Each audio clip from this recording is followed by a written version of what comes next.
Hola, mis queridos estudiantes de primero medio. Les habla la profesora Bárbara Jerez y este video corresponde al video de retroalimentación de la ficha número 8 de lenguaje. Les recuerdo que nos encontramos en la semana 12 de nuestras clases online. Te pido, por favor, tener tus materiales de trabajo a mano y haber terminado los ejercicios de la ficha número 8 para que puedas aprovechar al máximo esta retroalimentación. Dicho esto, comencemos. El objetivo que ustedes tuvieron que trabajar, queridos estudiantes, fue leer y planificar una crítica literaria. Ahora, recordemos algunos aspectos relevantes de la crítica literaria. Habíamos dicho, sí, que la crítica literaria consiste en un ejercicio de análisis y valoración razonada, es decir, ¿cierto?, a partir de criterios objetivos de análisis de una obra literaria. También, ¿cierto?, que consiste en el análisis valorativo de las obras de la literatura, novelas, cuentos, poemas, entre otros. Este concepto suele utilizarse con referencia al artículo periodístico o el discurso mediático que se lleva a cabo sobre una de estas obras, destacando aspectos positivos y características negativas según la opinión del crítico en cuestión. Puede decirse entonces que la crítica literaria analiza y expone, realiza un estudio de las características de los textos para luego difundir sus aciertos y sus fallos. El resultado supone la valoración positiva o negativa de las obras. ¿Cierto? Habíamos trabajado este concepto y ustedes se habían convertido en ese momento en críticos y críticas literarios, ¿cierto? Vamos a ver cómo les fue en este camino de construir su crítica. En su práctica independiente, las instrucciones eran las siguientes. Debían planificar la escritura de su crítica literaria y para ello debían tener claridad de la obra que deseabas analizar para redactar tu crítica. Y yo les había recomendado que si les gustaba era mejor. Y luego tenía que investigar sobre esta obra para ampliar aún más el conocimiento que ustedes tenían. Posteriormente les entregué la siguiente pauta para que ustedes pudieran organizar su proceso de planificación. Y les pedí, ¿cierto?, que primero sintetizaran brevemente el argumento de la obra, ¿ya? Es decir, el resumen. Ese lo vamos a considerar como el paso 1. Posteriormente, como el paso 2, era apuntar datos sobre la obra que te sirvieran para contextualizar el tema, que correspondería finalmente a la presentación en estructura. Posteriormente, debían identificar los aspectos relevantes que ustedes iban a analizar, ¿cierto? En qué características ustedes iban a enfocar su análisis. Y el paso 4 era formular su opinión, obviamente basada en este análisis, criticando, ¿cierto?, valorando la obra, si es que la podían recomendar o no. Ese era el paso 4. Y el paso 5 ya finalmente era estructurar, ¿cierto?, las ideas del texto, ¿cierto?, cómo ustedes lo van a organizar. Ahora vamos a ver cómo me quedó a mí y a ustedes les debería haber quedado algo muy similar. Planificación de la crítica literaria. Ahora, querido estudiante, te pido que por favor estés muy concentrado, ojos en la pantalla y prestes atención tomando nota de todos los pasos y todas mis ideas que voy a aclarar ahora. Esto es muy importante porque así vas a poder verificar que has hecho tu trabajo bien o debes mejorar algo. Así que comencemos.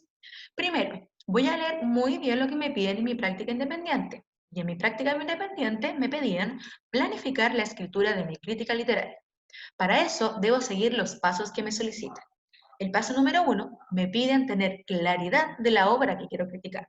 En mi caso, he seleccionado el anime Naruto, ya que es el anime que veo actualmente. Luego de haber seleccionado, ¿cierto?, mi obra, en este caso un anime, me piden que escriba el resumen, evitando entregar tanto detalle. Dicho esto, puedo pasar al paso 2. Ahora, con la elección de mi obra y el resumen listo, puedo pasar al siguiente paso, que es investigar sobre datos importantes de la obra. Lo importante con esta investigación es lograr tener claridad de datos que te permitan contextualizar la serie. Estos elementos pueden ser la temática que trabaja, la temática que trabaja la serie, sus personajes, el argumento, cómo fue recibida por el público, entre otros elementos que tú puedes considerar importantes a destacar. Ahora bien, con los datos importantes recopilados, puedo pasar al siguiente paso. Seleccionar los aspectos relevantes de la obra para analizar y comentar. Es decir, ya tengo clara mi obra, ya he hecho mi resumen, sin entregar demasiado detalle. Ya he investigado datos importantes para hacer mi presentación, ¿cierto?, de la obra al público. Ahora solo me basta seleccionar los aspectos que yo, como crítico, quiero analizar de esta obra. Ahora, seleccionar los aspectos relevantes de la obra para analizar y comentar. En mi caso, yo he seleccionado los siguientes: los valores que presenta el anime, la evolución de los personajes y la extensión de este. Ahora, con los aspectos relevantes que analizaré, puedo comenzar con el paso 4, que es formular mi opinión general del texto. En mi caso será: la serie presenta muchos aciertos y logra entretener y provocar variados sentimientos a la audiencia. Sin embargo, su extensión es un aspecto deficiente. Dicho esto, teniendo mi opinión clara, puedo pasar al paso 5, que es: con todos estos aspectos anteriores, ya tengo todo listo. Ahora, ¿cierto?, puedo pasar a organizar las ideas y la estructura del texto con un organizador que trabajamos en la ficha y el video explicativo. Y quedaría así. Ahora, con mi opinión clara, ¿cierto?, puedo pasar a esquematizar mi crítica utilizando el organizador que nos enseñaron. Y acá tenemos el organizador de ideas. En el primer párrafo, como podemos ver acá, eh, podemos ver, ¿cierto?, que escribiré la presentación de la obra con datos importantes como el impacto a la audiencia, sus creadores y el tema que trata. Acá recuerden, queridos estudiantes, que podían poner el resumen y luego la presentación, o bien podían poner la presentación y luego el resumen. Estos elementos de la estructura eran movibles, no alteraba el resultado, porque de todas maneras se entendía una coherencia. Entonces, en el primer párrafo, ¿cierto?, que yo lo voy a hacer en un párrafo, voy a escribir la presentación de la obra con datos importantes para contextualizar al lector. El impacto de la audiencia del anime, los creadores, cuándo salió, el tema que trata, etc. Luego, en 3 párrafos, en mi caso que corresponderían al 2, 3 y 4, resumiré la historia del anime, sin entregar demasiado detalle, pero lo suficiente para que una persona que no lo ha visto pueda comprender lo que yo estoy escribiendo. Luego, los 3 párrafos siguientes, que equivaldrían en el orden, ¿cierto?, del texto, en el 5, en el 6 y el 7, voy a trabajar los elementos que voy a analizar. En mi caso, en el párrafo 5, los valores que el anime trata, entregando ejemplos concretos del anime. En el párrafo 6, voy a trabajar la evolución de los personajes, siempre enfocándome en los personajes del anime. Y en el párrafo 7, la extensión de este y su respectivo análisis. Cada párrafo, ¿cierto?, separado con una idea, con una característica específica a analizar.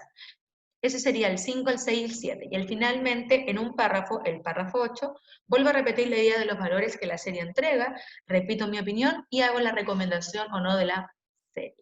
De esta manera quedaría a nivel de estructura, como nosotros lo aprendimos, así.